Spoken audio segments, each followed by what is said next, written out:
Shalom Aleihim. Bapak Yahweh memberkati saudara sekalian. Pagi ini saya akan menyampaikan satu materi yang saya beri tema hari-hari terakhir.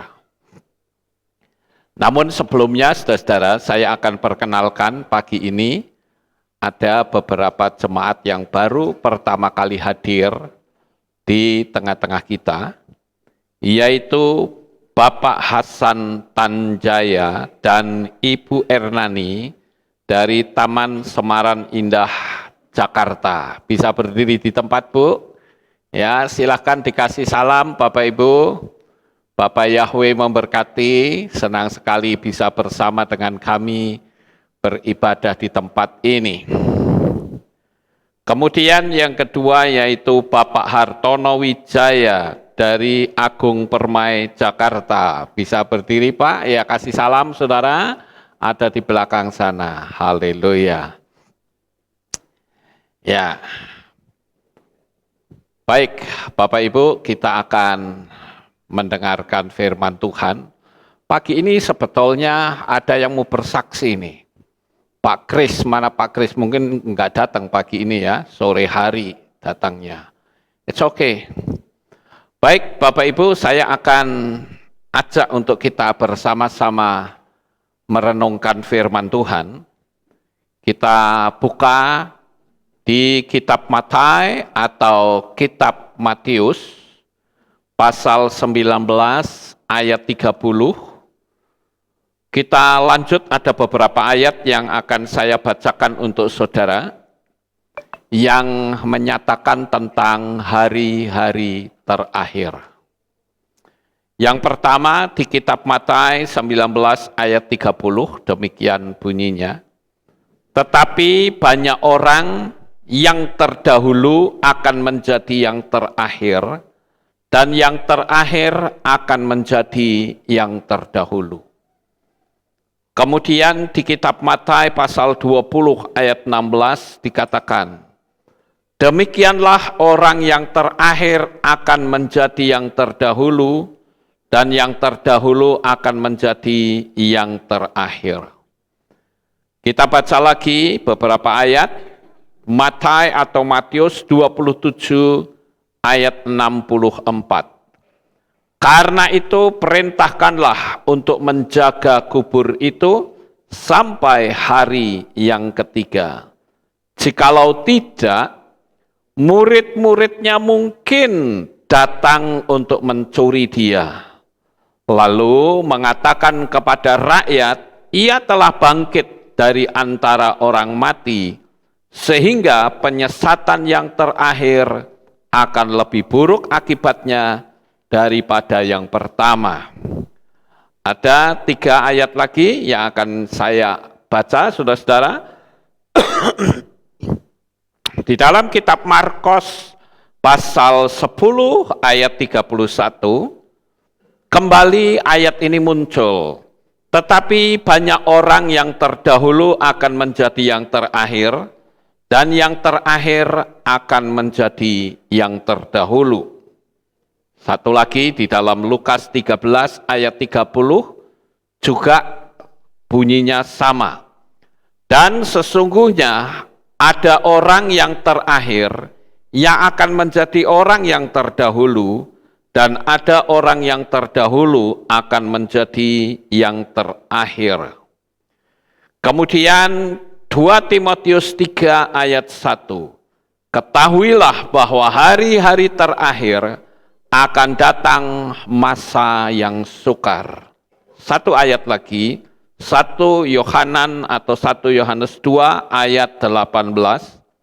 Anak-anakku, waktu ini adalah waktu yang terakhir, dan seperti yang telah kamu dengar, seorang anti-Hamasyah akan datang. Sekarang telah bangkit banyak anti-Hamasyah. Itulah tandanya bahwa waktu ini benar-benar adalah waktu yang terakhir.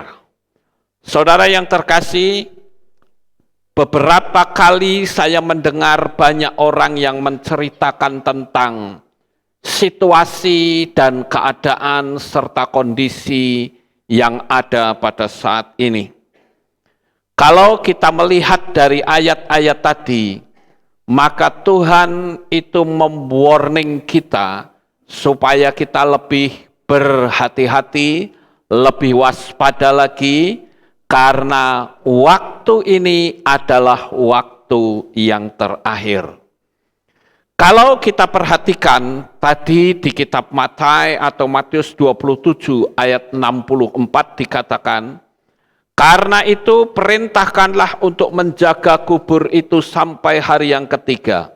Jikalau tidak, murid-muridnya mungkin datang untuk mencuri dia, lalu mengatakan kepada rakyat, ia telah bangkit dari antara orang mati, sehingga penyesatan yang terakhir akan lebih buruk akibatnya daripada yang pertama. Dari ayat ini kita bisa melihat adanya suatu upaya untuk memutarbalikkan sebuah fakta.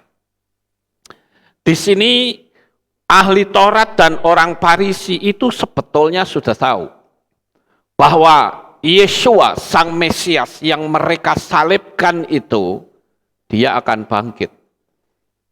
Tetapi saudara, supaya mereka ini tidak bisa membuat kebangkitan Yesua, maka dia meminta kekuatan dari pemerintah untuk menjaga kubur. Dan dia katakan bahwa kalau tidak murid-muridnya mungkin datang untuk mencuri dia. Jadi dengan kata lain, ahli Taurat dan orang Farisi ini hendak memastikan bahwa Yesua sang Mesias itu betul-betul tidak bangkit, saudara. Dia menggunakan segala kekuatan dan daya upaya. Tetapi faktanya, kekuatan pemerintah Romawi tidak bisa membendung kekuatan Tuhan. Yesua bangkit, dan itulah kemenangan kita semuanya. Kalau Yesua tidak bangkit, percuma kita kumpul di sini, saudara. Kalau Yesua tidak bangkit, percuma saudara jauh-jauh beribadah di tempat ini. Kita hanya akan menyembah pada sosok pribadi yang mati. Tetapi haleluya, Yesua bangkit. Yang artinya kita memuja sosok pribadi yang hidup. Bapak Ibu Saudara yang terkasih, saat ini kita melihat begitu banyak penyesatan-penyesatan, padahal pemulihan segala sesuatu itu sedang terjadi. Kita mesti waspada, khususnya bagi saudara yang menjadi pengguna sosmed. Saya melihat akhir-akhir ini banyak membombardir pengajaran tentang nama Bapa Yahweh. Dan mereka berusaha dengan trik dan gaya berpikir manusia untuk diterapkan kepada Tuhan yang jelas pasti melanggar firman Tuhan. Nah, Bapak Ibu, kenapa pagi ini saya berikan satu tema, yaitu hari-hari terakhir, dan gambarnya pun sebuah awan yang gelap. Itulah sebetulnya kondisi dan keadaan yang sedang terjadi di dunia alam supranatural. Kita harus tahu bahwa waktu-waktu kedatangan Tuhan sudah sedemikian dekat, dan Dia pasti datang pada masa kehidupan kita. Oleh karena itu kita mesti berhati-hati. Poin kita itu hanya sampai pada kedatangan saja. Karena waktu Yesua datang nanti, berarti Roh Kudus kembali, dan dunia ini tanpa Tuhan, saudara. Beberapa hari yang lalu ada orang yang bertanya kepada saya tentang bagaimana kondisi yang akan datang. Saya bilang siap-siap. Kalau Anda belum termeterai, meteraikan dirimu. Karena ada firman katakan dalam kitab Matius 18 ayat 18, apa yang kau ikat di bumi akan terikat di sorga. Apa yang kau lepaskan di bumi akan terlepas di sorga. Saudara, ini ucapan Yesua sendiri, itu tidak main-main, saudara. Jangan kita merasa membombong-bombongi diri, tapi ternyata kita sedang berjalan perlahan-lahan menuju ke alam maut. Saya katakan, ketika kita dulu dibaptis, kita diikat dalam nama siapa? Nah ini saudara, ketika diikat dengan nama asing, maka spirit dari nama itu akan menuntut kita di kursi pengadilan Tuhan. Hati-hati, makanya firman Tuhan katakan, apa yang kau ikat di bumi akan terikat di surga. Lah kita diikat dalam nama siapa?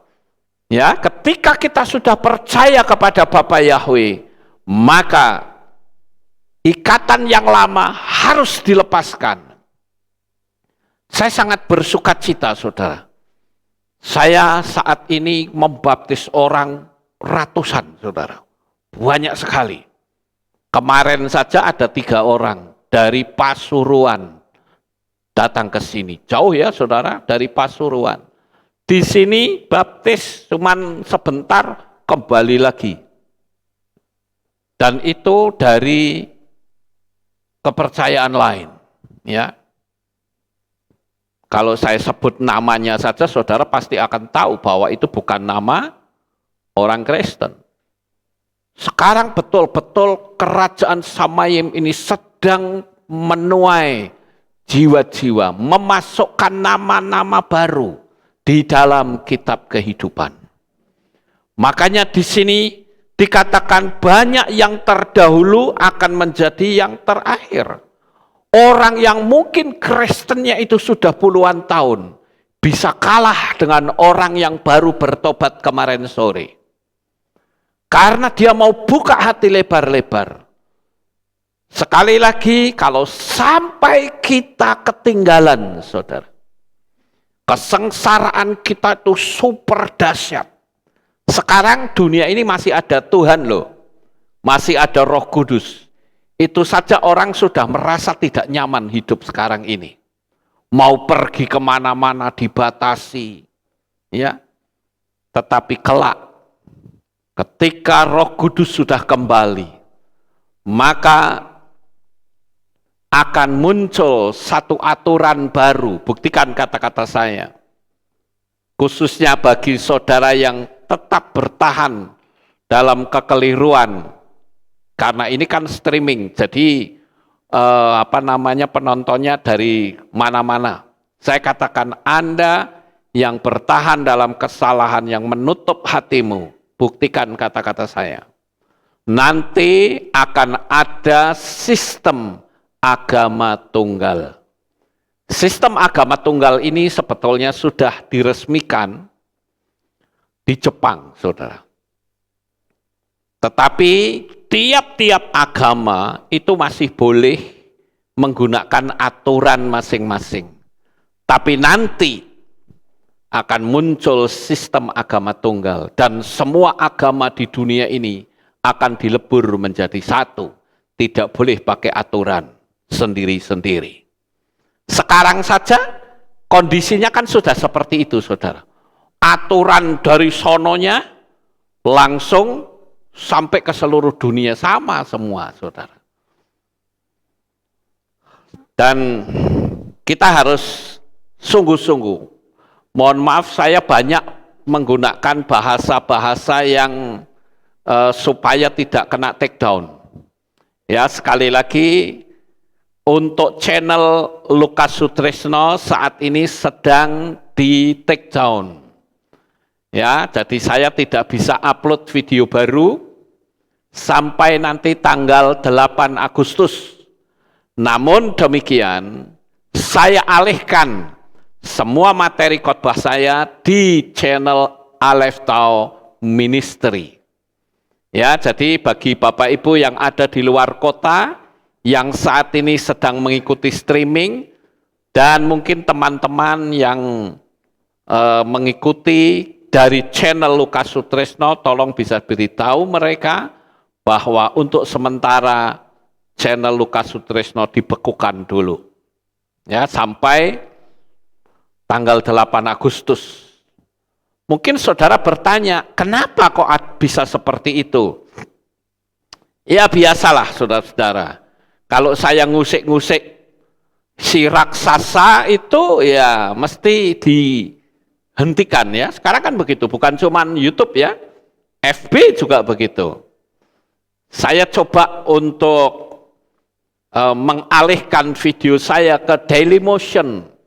Ternyata di Dailymotion juga sama. Jadi seluruh dunia sudah berada di bawah kekuasaan mereka. Dan saya katakan inilah hari-hari yang terakhir. Jangan sampai saudara nanti ketinggalan. Saya bilang ngeri sekali saudara. Karena dunia ini saudara pasti tidak akan mau menyembah si mata satu, saudara. Nggak akan mau. Kalau tidak mau, saudara akan teraniaya hebat. Sebetulnya ada banyak kisah yang saya harus sampaikan. Tapi nanti kena take down lagi saudara ya. Jadi ya pokoknya hati-hati aja. Saya punya begitu banyak kisah, begitu banyak cerita yang sangat mengerikan. Tapi yang terpenting saat ini saya hanya menghimbau, ayo setia kepada Bapa Yahweh. Saudara yang belum termeterai atas namanya, meteraikan dirimu. Hari ini nanti jam 9 kita akan ada baptisan ya. Karena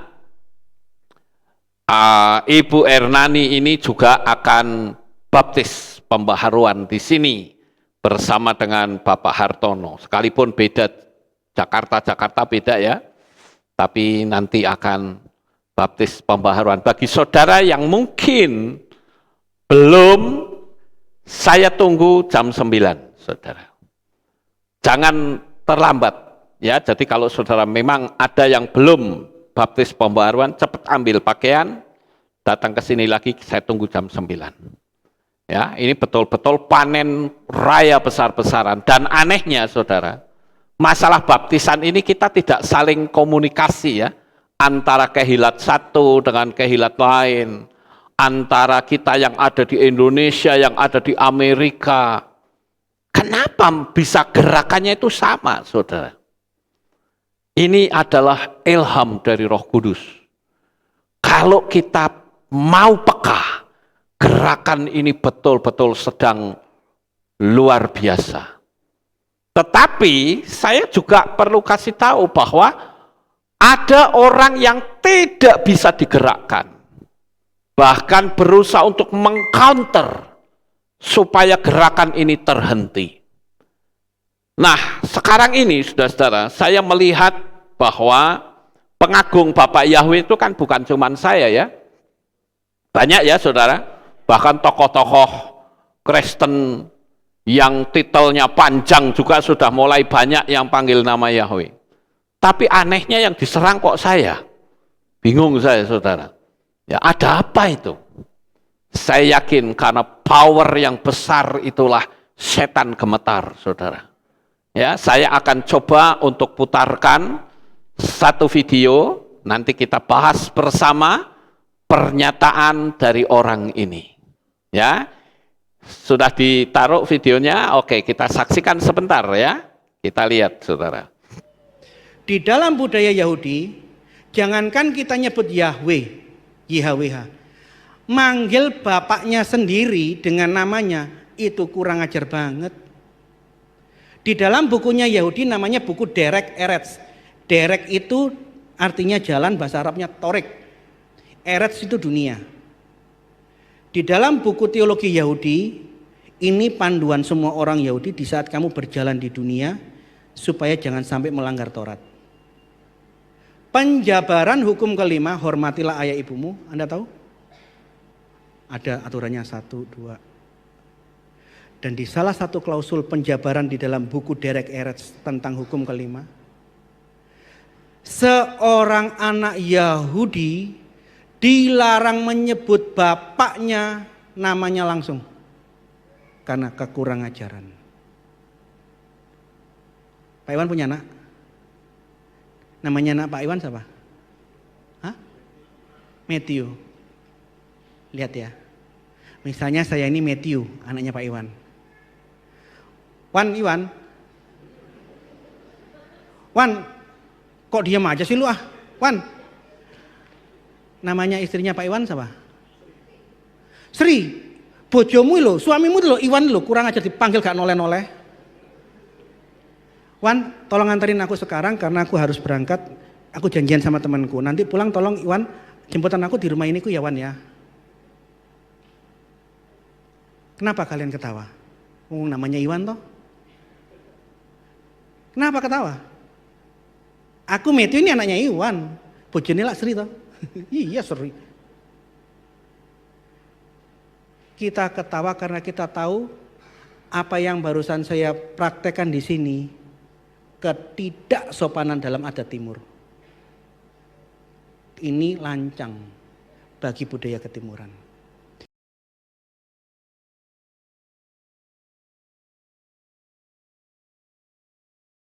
Saudara, sekarang kita akan lihat pembahasan orang ini. Kalau kita tidak paham ayat firman Tuhan, orang akan benar, oh benar ini. Kalau panggil nama saja tidak sopan. Ya iyalah. Emangnya kita pernah panggil Bapak Yahweh dengan nama saja? Pernah? Tidak. Kita panggil selalu berkata Bapak Yahweh. Nah kalau orang ini kan menganggap bahwa memanggil itu jangkar. Kita tidak pernah panggil nama saja, selalu ada kata Bapa Yahweh atau Yahweh Elohim. Lalu kita juga berkata Adonai Yeshua HaMashiach. Enggak pernah kita jangkar ngomong Yahweh, kan tidak saudara. Ini kan merekayasa sendiri.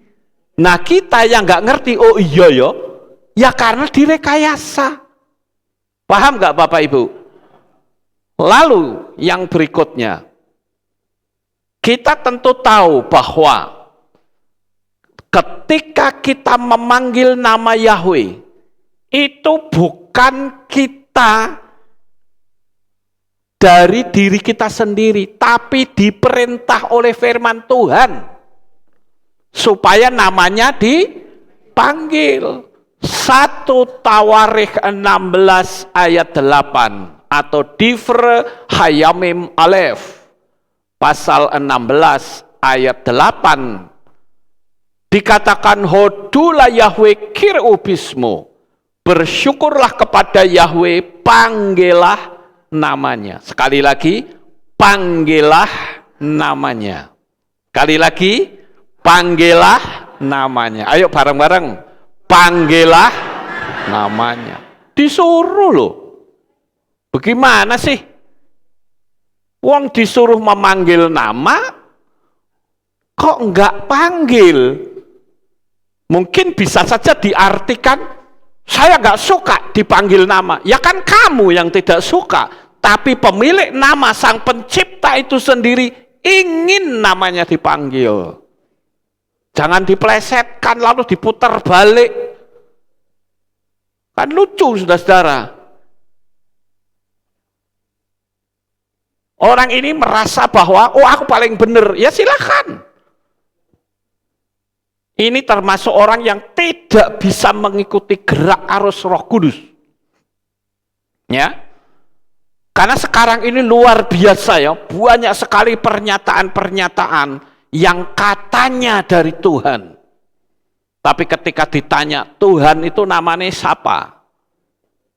Ya namanya yang nama asing itu.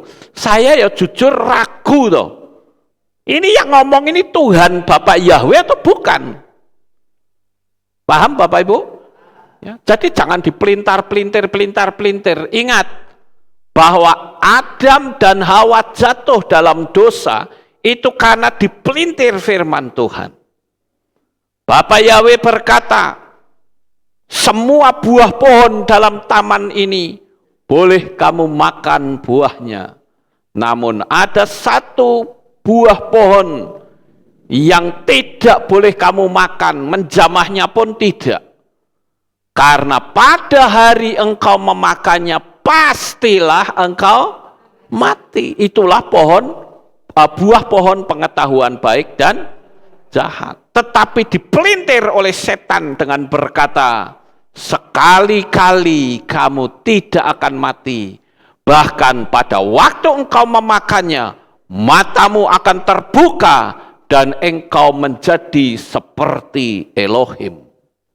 Dipelintir sedikit, malah seolah-olah menuduh bahwa Tuhan itulah jahat. Kenapa sih kok untuk bisa seperti dia harus makan buah pengetahuan baik dan jahat? Itu kan yang ada di pikiran si Hawa pada waktu itu. Padahal Bapak Yahweh pada waktu menciptakan manusia itu sudah serupa dan segambar dengannya. Jadi tidak perlu ngambil buah pengetahuan baik dan jahat, itu sudah sama dengan Elohim, saudara. Sampai di sini paham? Ya. Jadi kadang orang ini menerapkan dirinya kepada Tuhan. Bahkan dia bikin pernyataan bahwa Yahweh itu juga nama dewa katanya. Loh, kalau nama dewa kenapa panggil atau mengucapkan haleluya? Haleluya, halelu itu apa? Yah itu apa? Ya kan Bapak Ibu? Jadi saya katakan kalau sampai saudara bisa menerima nama Bapa Yahweh yang Maha Kudus, itu artinya saudara mendapatkan anugerah yang besar. Tapi kalau saudara menolak nama kudus, saya mau tanya, saudara mau masuk surganya siapa? Ayo. Sudah terlalu lama setan menipu kita. Inilah saatnya, geraknya harus kita hentikan. Dan saya tidak pernah takut untuk menyampaikan berita tentang nama Bapa Yahweh yang Maha Kuasa. Paling-paling saya dicap sebagai kelompok Yahweisme. Itu saja yang ngomong gitu kan sudah kurang ajar, saudara. Ngomong jangan kurang ajar, tapi dia sendiri kurang ajar. Itulah kelompok Allahisme. Iya toh? Itu. Jadi saya perlu kasih tahu ini menyangkut masalah keselamatan, saudara. Orang yang terdahulu menjadi yang terakhir.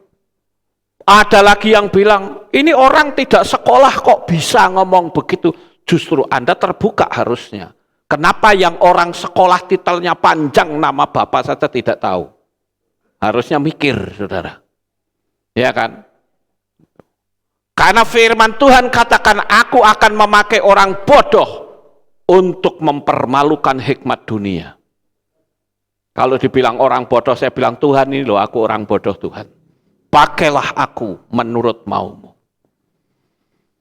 Jadi kita sebagai anak-anak Bapa Yahweh hati-hati. Kita sedang terus dibombardir, diserang. Karena ini hari-hari terakhir. Bahkan video saya mulai viral karena saya di crop pada waktu saya mengucapkan doa birkat kohanim. Tangan saya kan begini. Ya saudara, saya mesti ulang kembali ini. Tangan saya begini. Tuh lihat Illuminati begini kan? Sama kan? Mr. Spock juga begini. Orang nggak ngerti, saudara. Anda mesti belajar pola Ibrani dulu. Kalau seperti ini artinya apa? Jangan main tuduh saja. Ini adalah huruf Shin. Huruf Shin itu ada dua arti, saudara. Shin itu artinya melindungi, tapi Shin bisa juga berarti menghancurkan. Tergantung kalimatnya seperti apa. Karena sin itu simbolnya itu gigi, saudara. Kalau saya mengucapkan Yevarecha Yahweh wa Yismerecha, itu sedang menghancurkan atau memberkati, melindungi? Memberkati dan melindungi, saudara. Tapi kalau kelompok si raksasa 666 itu, sudah saya pastikan, seperti ininya bukan melindungi, tapi menghancurkan. Ada yang bilang, oh itu Pak Lukas itu kelompok Kabalah katanya. Saya bilang, iya betul. Saya mengikuti ajaran Kabalah. Tapi jangan terkejut, saudara. Karena selama ini orang berpikir Kabalah itu sesat, itu penyembah setan. Saya bilang, makanya Anda mesti belajar dulu yang benar. Kabalah itu ada 2 macam, saudara. Tahun berapa itu? Saya sudah lama sekali. Saya pelajari.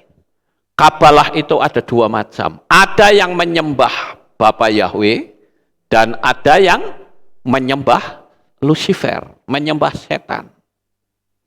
Yang menyembah setan itu pusatnya di Perancis. Tapi yang menyembah Bapa Yahweh pusatnya di Israel, tepatnya di Kampung Sefat. Kita kan pernah ke sana, bukan? Ya. Di Kampung Sefat kita belajar. Dan saudara lihat bagaimana mereka memberikan pengajaran itu. Sampai Israel itu artinya apa, itu mereka tahu semua. Dunia alam rohnya luar biasa, saudara. Kitab Zohar, kemudian kitab Henok, itu kan kitab Kabalah, saudara-saudara. Jadi kita sebagai anak-anak Bapak Yahweh itu jangan main serobot, main potong. Nanti jangan-jangan video ini dipotong juga, ditaruh yang bilang, oh saya Kabalah, nggak tahu belakangnya. Ya, bisa saja saudara dipotong. Ya namanya orang iri dengki kan begitu, bukan? Sama seperti Yesua, supaya Yesua tidak bangkit, pasangin itu para pejabat. Ya jebol juga melawan kekuatan Tuhan. Nggak mungkin bisa, saudara-saudara. Dan bukan cuman itu saja, saya katakan, Anda yang terus-menerus mengcounter pemberitaan nama Yahweh, Anda tidak akan mampu. Karena ini yang punya gawe adalah Bapak Yahweh sendiri. Dan ini bentuknya seperti bola salju, saudara. Semakin lama semakin besar, semakin besar. Anda menahan, kelibas dengan sendirinya. Apalagi kalau orang yang mendengar berita Anda, kemudian diterangi oleh Roh Kudus, maka orang itu akan berkata, jahat kamu, karena kamu tidak memberitakan keselamatan yang sesungguhnya. Bapak Ibu Saudara yang terkasih, hari-hari ini kita mesti lebih berhati-hati, lebih setia kepada Bapak Yahweh, dan jangan sampai kita ketinggalan. Waktunya betul-betul sangat singkat, saudara. Sekarang ini betul-betul penyesatan dalam dunia Kristen itu luar biasa. Pokoknya kalau orang disebut bapak gereja, itu tidak bisa diongkek, saudara. Nggak bisa digoyang. Padahal pernyataan dia juga keliru. Seperti Tritunggal, kitab suci nggak ada seperti itu. Yang ada Bapak Yahweh itu adalah Ehad. Ehad itu 1. Kalau tri itu berarti cuma 3. Padahal Bapak Yahweh itu bisa menjadi 1.000.000 fenomena.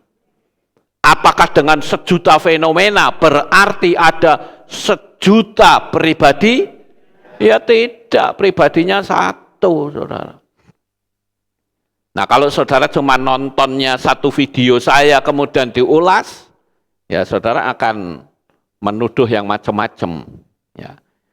Saudara bisa lihat dulu video saya, ada 1.400 video. Ya, cukup banyak saudara.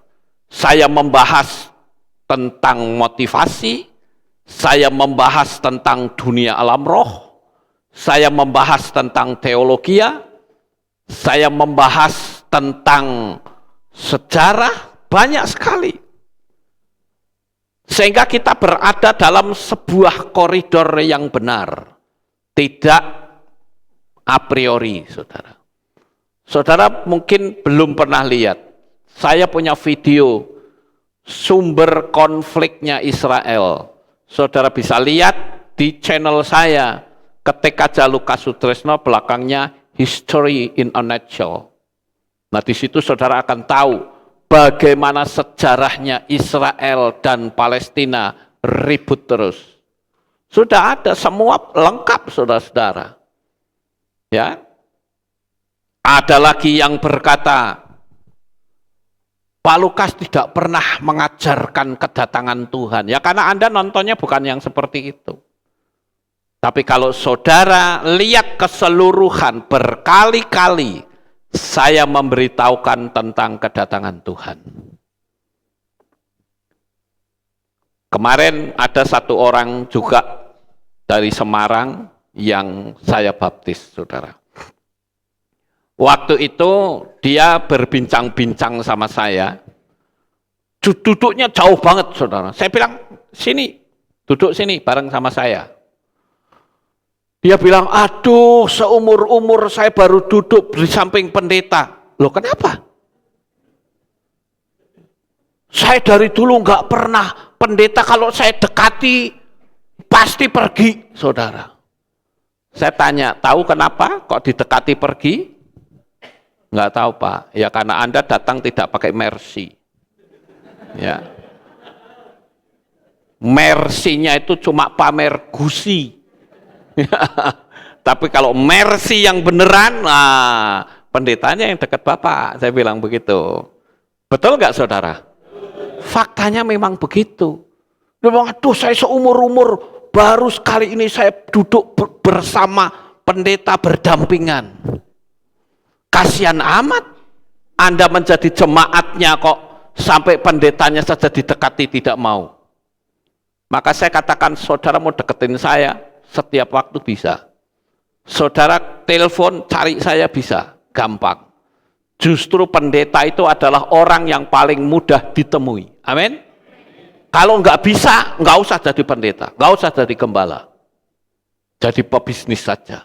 Duduk di belakang meja, kasih kaca yang apa namanya nggak kelihatan. Nanti kalau wah itu orang go duit, oke, panggil suruh masuk karena bisnisnya pasti akan jalan.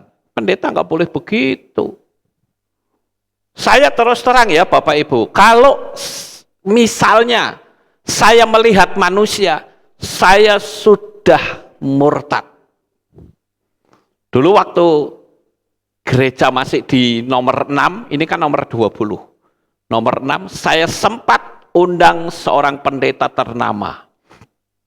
Saya nggak perlu sebut orangnya. Saya undang pendeta itu, dia telepon saya bilang begini, Pak Lukas, jemaatnya ada berapa?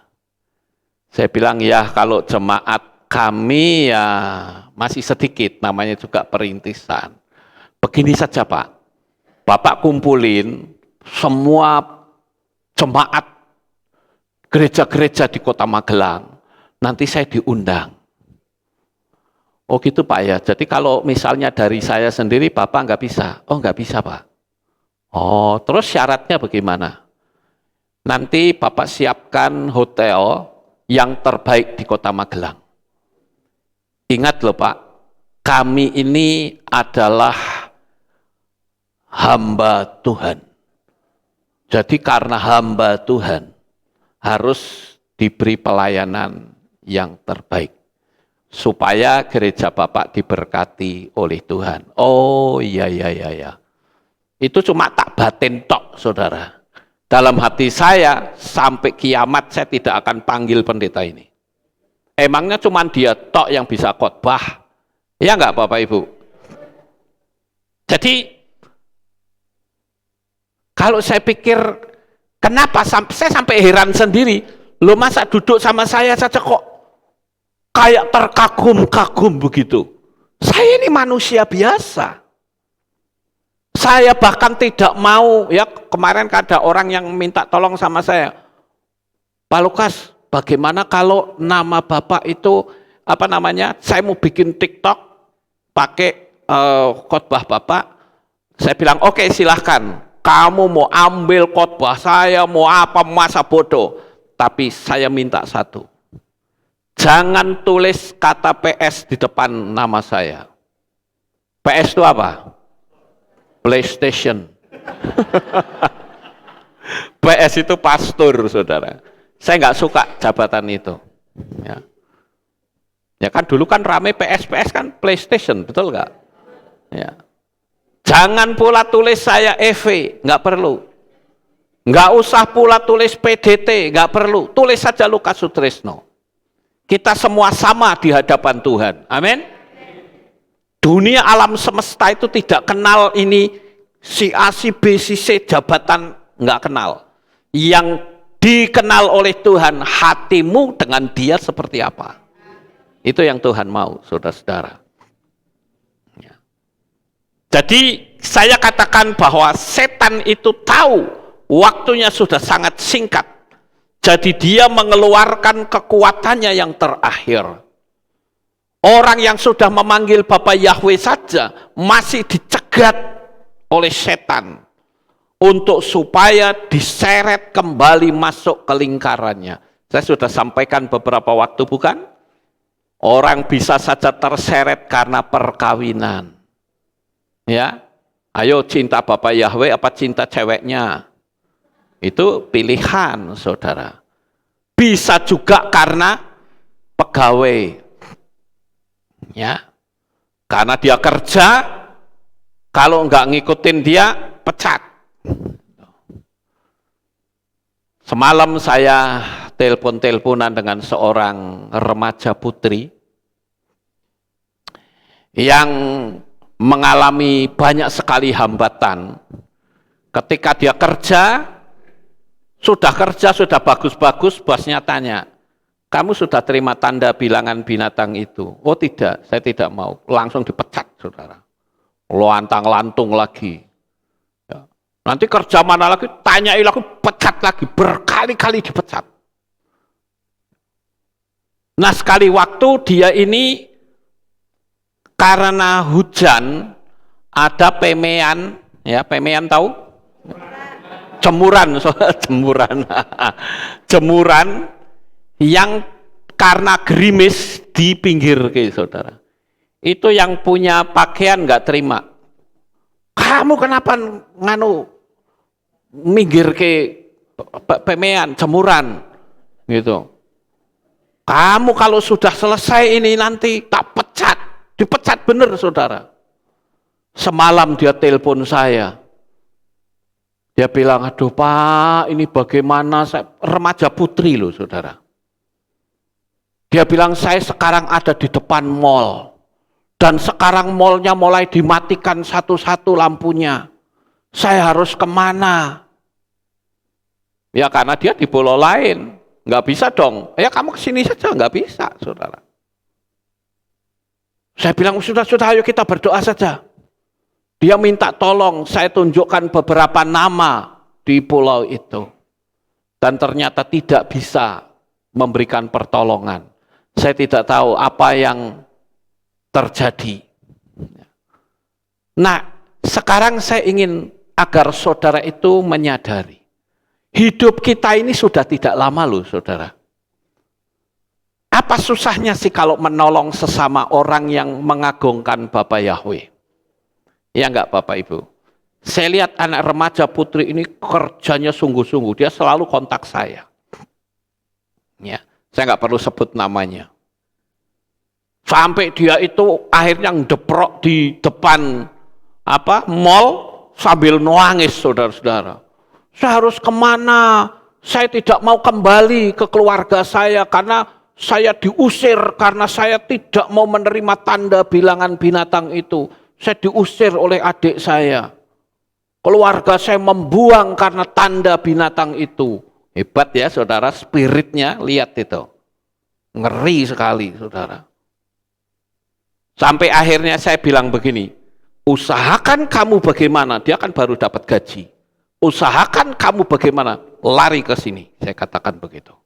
Ya, tapi kamu mesti sungguh-sungguh dengan Tuhan.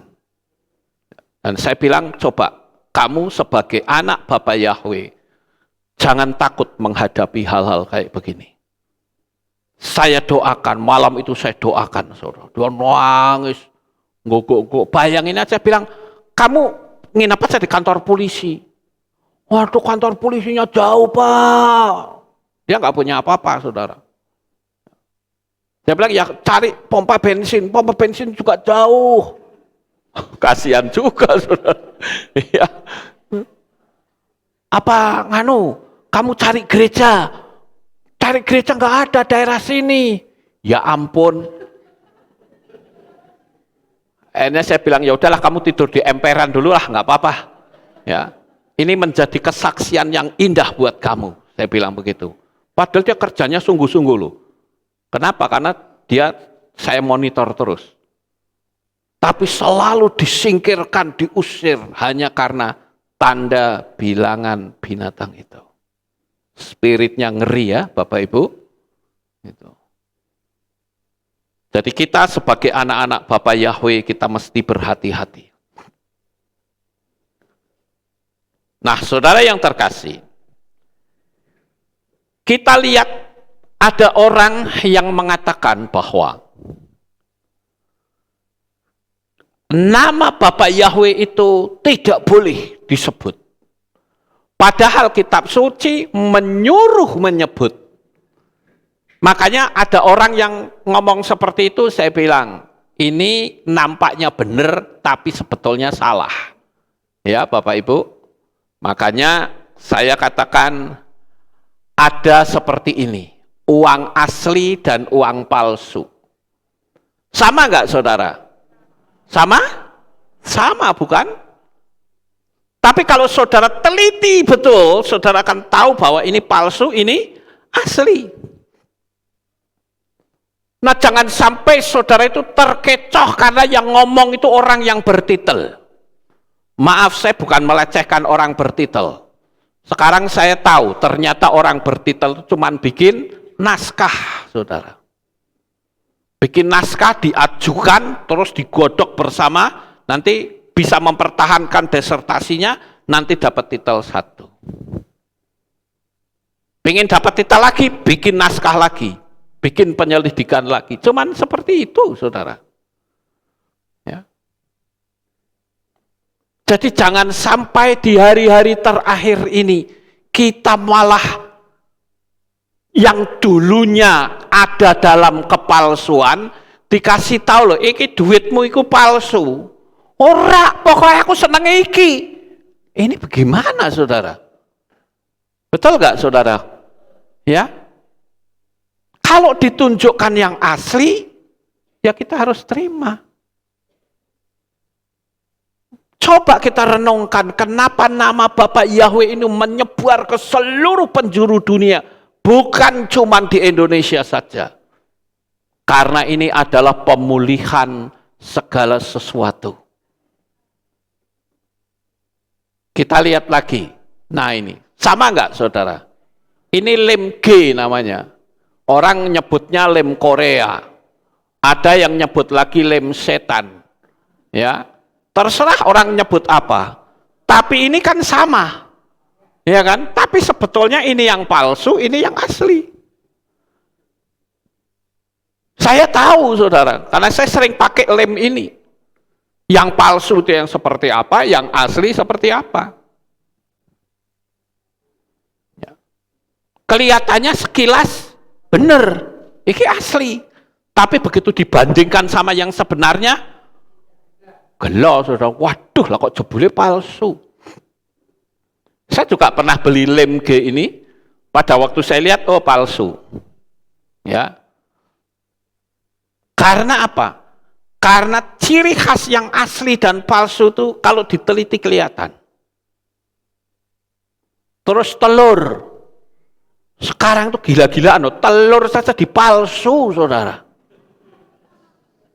Saudara pernah lihat nggak telur palsu?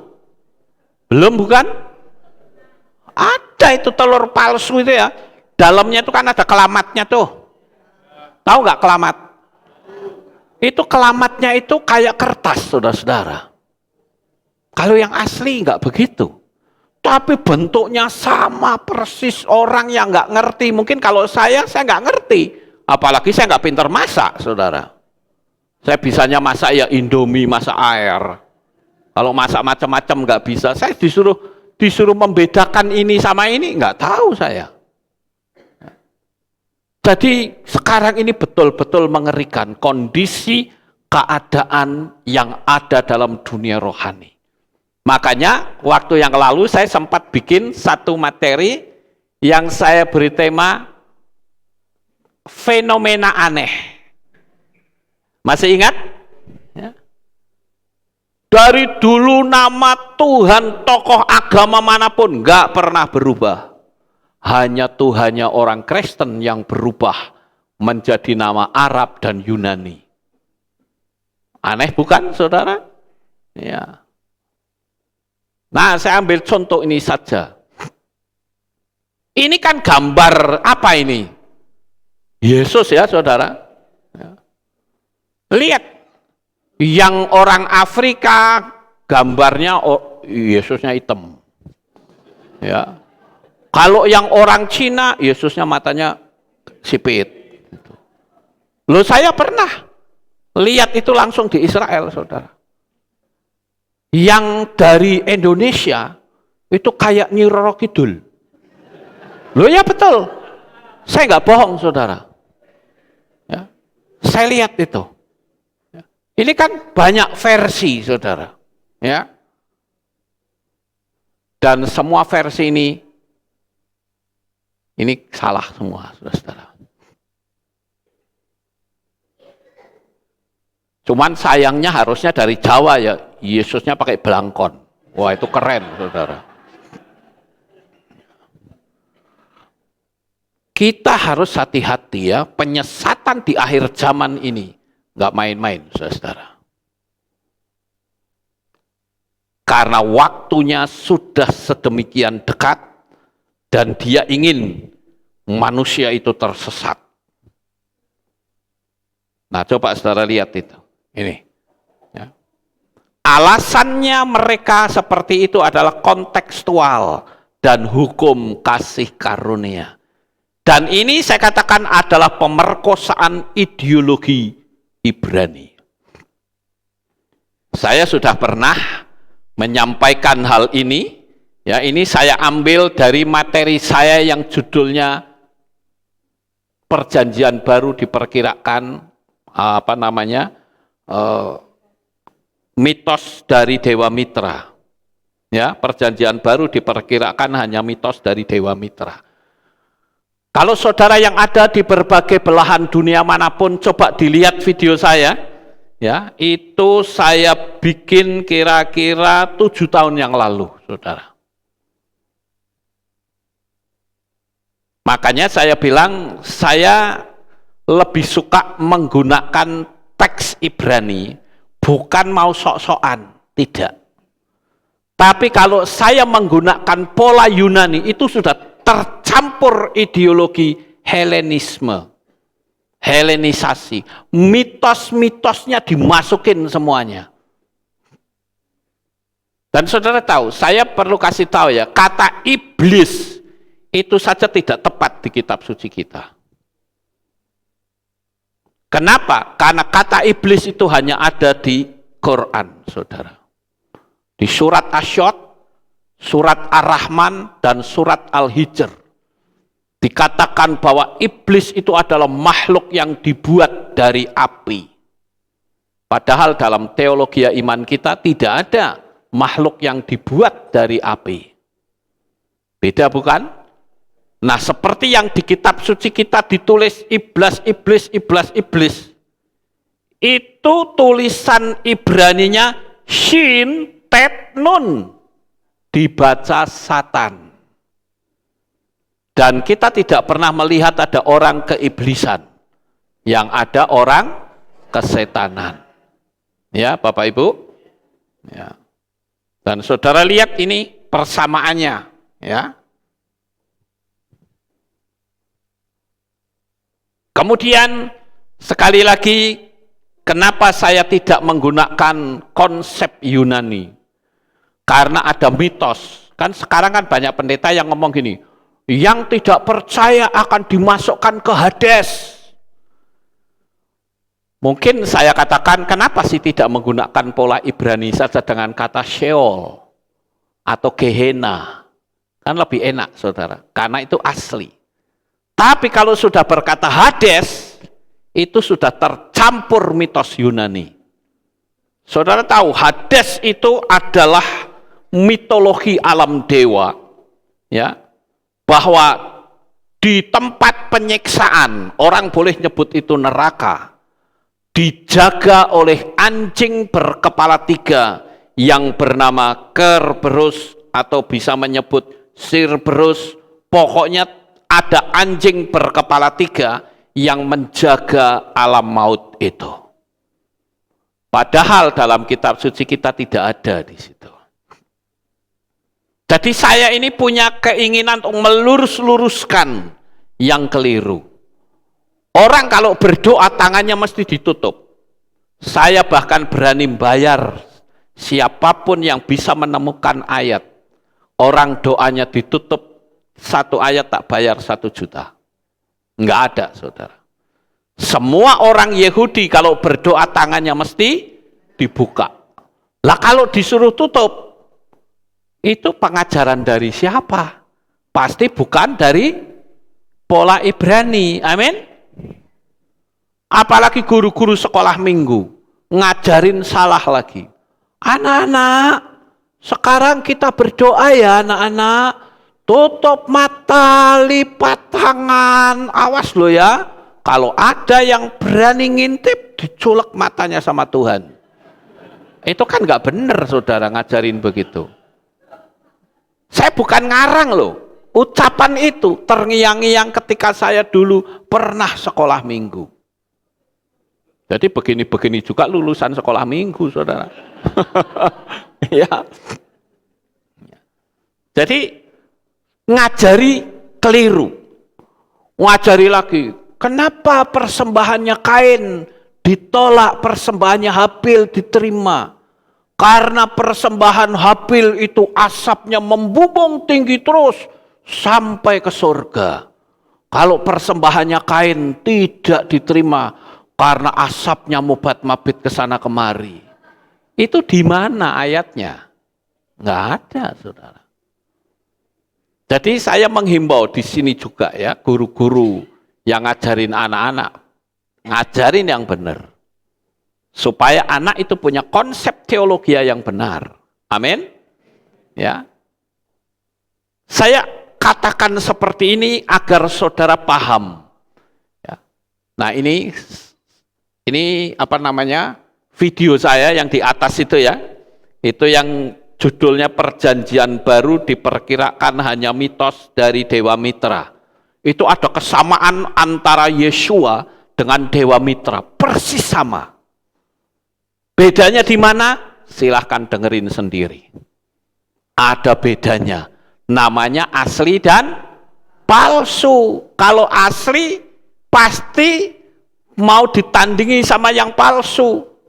Tapi bagaimanapun ketahuan, saudara. Sama seperti Moshe bikin mujizat. Air menjadi darah. Ahli sihir bisa? Bisa. Kemudian kita lihat, Filipus bisa menghilang. Setan bisa bikin manusia menghilang? Bisa. Dunia magic. Orang yang bisa menghilang itu punya ilmu namanya ilmu halimun, saudara. Saya dulu mau belajar ilmu halimun, dulu. Ya. Padahal tujuannya cuma nyelelek. Pengen apa? Nonton bioskop mbak bayar. Lah ya dulu saya memang begitu, saudara. Saya kan pernah ikut magic. Terus saya pikir aku tak melu iki, ya, ikut magic yang halimun. Nanti aku nonton bioskop enggak bayar. Karena orang nggak tahu saya, ya kan? Kemudian kita lihat dalam kitab suci, Elia bisa lari melebihi kecepatan kereta kuda dari Raja Ahab. Dalam dunia magic sudah ada, saudara, yang namanya ilmu ajian saipi angin. Itu kecepatannya kayak Gundala putra petir, wus gitu. Kalau zaman sekarang itu kira-kira komik flash gitu ya, wus gitu. Jadi semua itu ditiru, saudara. Tapi kita tidak boleh ikutin tiruannya, tapi kita ikutin aslinya. Itu. Makanya saya kasih tahu, sekarang ini banyak sekali kepalsuan. Nah yang di bawah ini malah judulnya lucu, saudara. Lukas Sutresno tidak berani berdebat dengan Gracia Pelo. Kenapa? Berbicara tanpa boleh dikoreksi. Saya tidak pernah dihubungi oleh orangnya, itu yang pertama. Dan yang kedua, seandainya saya dihubungi, saya bukan tidak berani, tidak mau. Karena nama Bapak Yahweh itu kudus, bukan untuk dipertengkarkan. Saya punya pemahaman, orang berdebat itu sama saja bertengkar pakai tema. Yuk kita bertengkar yuk, temanya apa? Temanya Roh Kudus. Wow, bertengkar adu mulut. Itu kan tidak baik, saudara. Saya hanya menyampaikan, Anda terima anugerah, Anda tolak, resiko ditanggung sendiri. Hanya itu. Nggak perlu ngotot. Misalnya ada orang kenalan sama saya. Shalom, kenalkan saya Lukas Sutresno. Nanti dulu, saya selidiki Lukas itu apa? Kan lucu, saudara. Iya toh? Kalau bilang saya Lukas, oh ya saya terima. Anda namanya Lukas, kan begitu. Bukannya nanti dulu. Lukas itu tulisannya bagaimana? LOE atau LU atau bagaimana? Kan lucu, saudara. Kita sebagai anak-anak Bapak Yahweh itu diajari. Ya. Sekarang kepalsuan ada di mana-mana, kelihatannya sama. Kalau saudara ketemu yang palsu, maka yang asli bisa dianggap palsu. Bayangin aja, kita memanggil nama Bapak Yahweh saja langsung dicap, kita ini saksi Yehova. Lucu kan, saudara? Padahal Anda sendiri yang ngomong saksi Yehova, nggak ngerti saksi Yehova itu apa. Main tuduh, satu itu Pak Lukas itu saksi Yehova. Makanya saya bikin konten ada 2. Kami bukan dari saksi Yehova. Karena saksi Yehova kan tidak terima Yeshua sebagai juru selamat. Sedangkan kita penerima. Saksi Yehova mengatakan bahwa Yeshua itu adalah perwujudan dari malaikat Mikael. Sementara Roh Kudus itu hanya sebuah tenaga aktif. Kan kita beda, Roh Kudus itu siapa? Ya rohnya Bapak Yahweh. Amin. Jadi jelas ada buktinya. Ketika Simson menghadapi musuh, selalu ayatnya berkata, maka berkuasalah roh Yahweh dalam diri Simson. Nah, kalau sudah ayat itu muncul, mesti belakangnya dahsyat, saudara. Ada mulut singa dicabik, ada pintu gerbang diangkat, ada 1000 orang Filistin dihalau pakai tulang rahang keledai. Karena apa? Roh Yahweh berkuasa atas diri Simson. Dan saya katakan, kalau Roh Kudus berkuasa dalam dirimu, segede apapun masalah, tobang pasti, saudara. Amin. Haleluya. Karena Roh Kudus itu yang memampukan segala-galanya. Dan saya beritahu, baik saudara yang ada di tempat ini maupun saudara yang nonton kami di berbagai negara manapun, saya kasih tahu sekarang, engkau adalah orang-orang istimewanya Bapak Yahweh. Orang menolak nama Yahweh, tapi DNA-mu adalah DNA Yod-He-Waw-He. Anda tidak bisa mengelak, ya. Dengan kepandaianmu berteologi, dengan kepandaianmu bertitel, mau pakai argumentasi apapun, dalam tubuhmu mengalir DNA nama Yahweh. Itu dahsyat. Saudara bisa lihat materi saya ada di sana. Ya, Bapak Ibu. Nah, sekarang yang terakhir, saya punya satu berita. Berita ini saya menyebutnya si setan Billy. Ya. Saudara tahu maksud saya berharap saudara paham. Setan namanya Billy, saudara. Nama kepanjangannya itu biang geger. Ya. Saat ini dia sudah membuat namanya nyamuk Frankenstein. Belum pernah dengar bukan? Nah, makanya saya ikutin terus beritanya. Sekarang dia bikin nyamuk namanya Frankenstein yang dimodifikasi secara genetik pada tubuh manusia, pada umat manusia. Dan sekarang mereka memberitahu kita bahwa mereka dapat menjadi penyebab pandemi baru. Jadi si pembuatnya itu bilang, awas ya, hati-hati ya, sebentar lagi akan ada pandemi baru. Munculnya nyamuk Frankenstein. Lah sing gawe ya kowe. Ya toh? Nyamuk Frankenstein ini cukup mengerikan, saudara. Karena itu akan menjadi penyebab pandemi baru. Ternyata sejak narasi lama diacak-acak, sekarang kita harus berhadapan dengan nyamuk transgenik. Tuhan tahu apa yang bisa ditimbulkan oleh nyamuk-nyamuk ini. Karena nyamuk ini bukan nyamuk sembarangan. Tapi dia memiliki racun yang sangat berbahaya. Ya. Kejahatan itu tidak pernah tidur, saudara.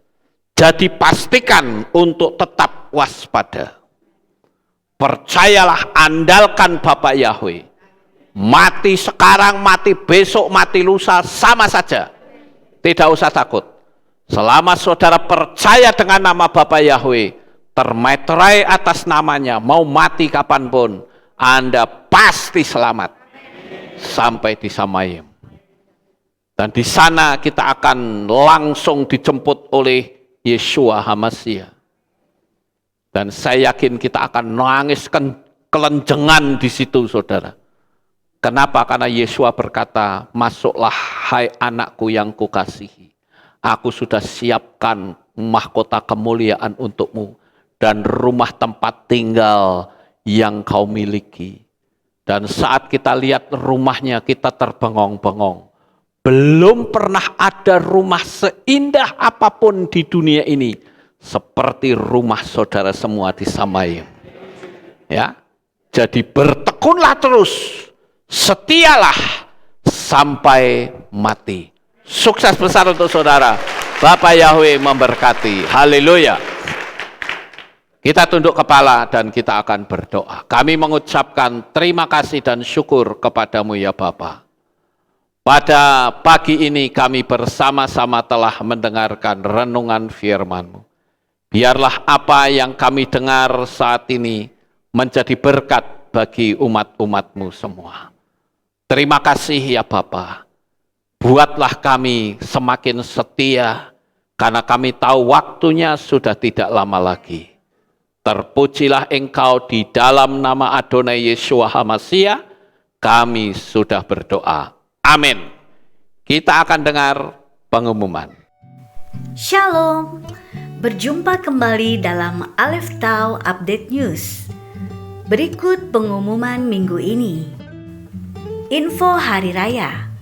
Hadirilah hari raya yang ditetapkan Bapa Yahweh, Hari Raya Shavuot, yang akan dilaksanakan pada hari Minggu 5 Juni 2022 pukul 5 sore dengan tema Roh Kudus memulihkan umatnya. Ibadah pagi digabung sore. Demikian pengumuman minggu ini. Sukses besar bagi saudara. Bapa Yahweh memberkati. Itulah pengumumannya, saudara-saudara. Dan sekali lagi, bagi saudara yang mau ikut baptis pembaharuan, saya tunggu pukul 9, 1 jam dari sekarang.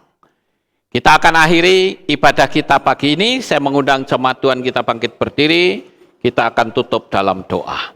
Terima kasih Bapak Yahweh. Selesai sudah ibadah kami dari awal, pertengahan, sampai pada akhirnya.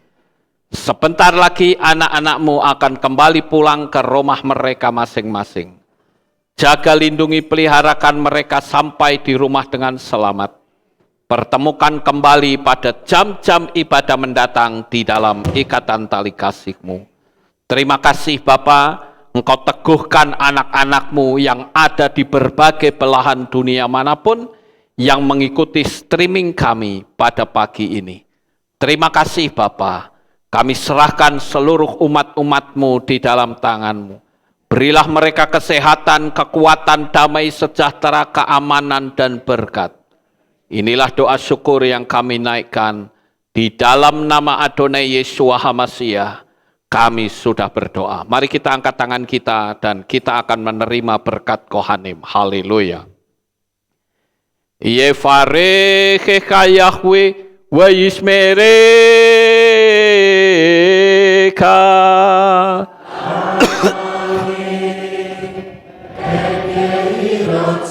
Yair Yahweh panau eleka wichuneka.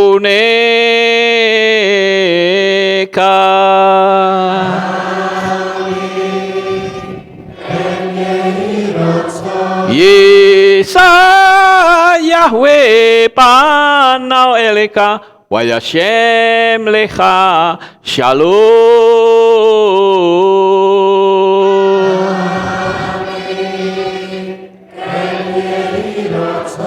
Baruk atabair o faruk atabasadeh. Engkau akan diberkati di kota dan kau akan diberkati di ladang. Baruk peripitne kau friatmat kau fri fahem teka syekar ala peka wa esterot soneka. Diberkatilah buah kandunganmu, diberkati hasil bumimu, diberkati hasil ternakmu, anak-anak lembumu dan anak-anak dombamu. Baruk tanah kau misyartika, diberkatilah bakulmu dan tempat adonanmu. Baruk ata boboy kau faruk ata peseteka, dan kau akan diberkati pada waktu kau masuk, dan kau akan diberkati pada waktu engkau keluar. Baruk ata Yahweh Elohenu melek haolam, besem Yeshua HaMashiach waruah hakodes kile olam faed. Kami sudah berdoa dan mengucap syukur. Haleluya.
Selamat pagi, selamat beraktivitas kembali. Bapak Yahweh memberkati. Shalom.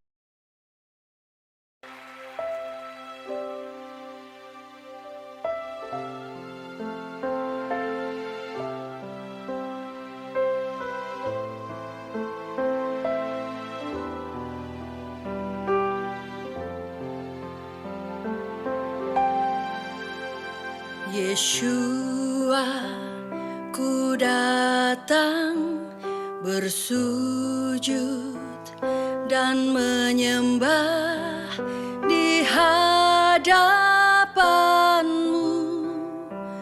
Ku berserah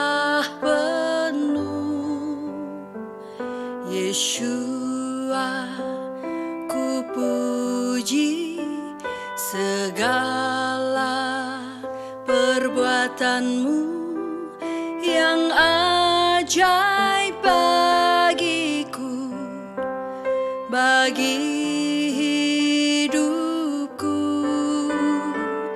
Namamu Yeshua yang telah selamatkanku.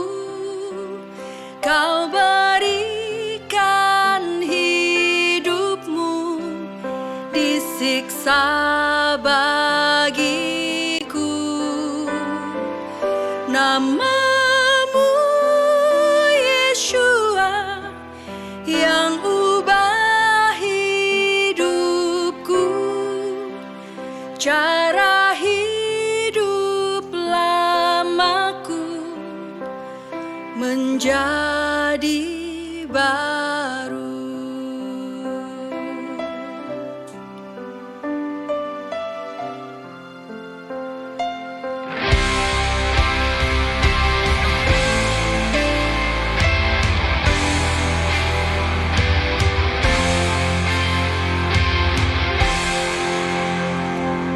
Yeshua, ku datang bersujud dan menyembah di hadapanmu.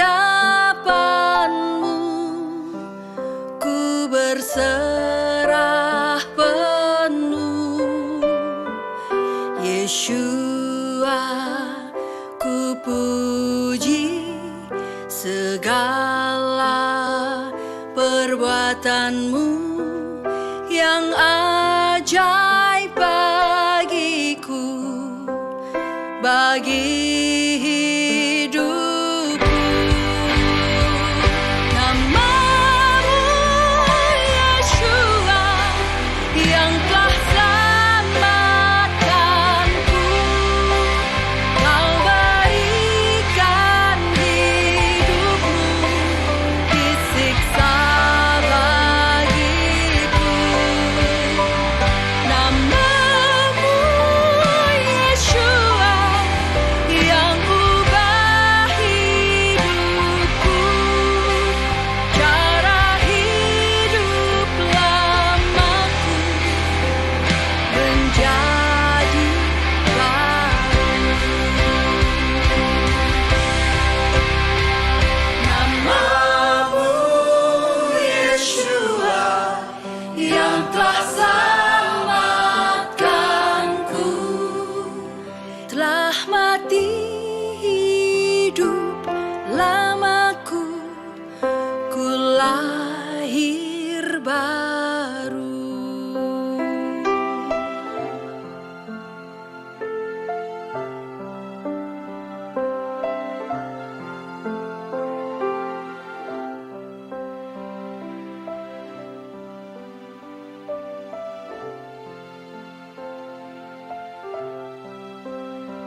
Ribuan tahun yang lalu, nama itu ada.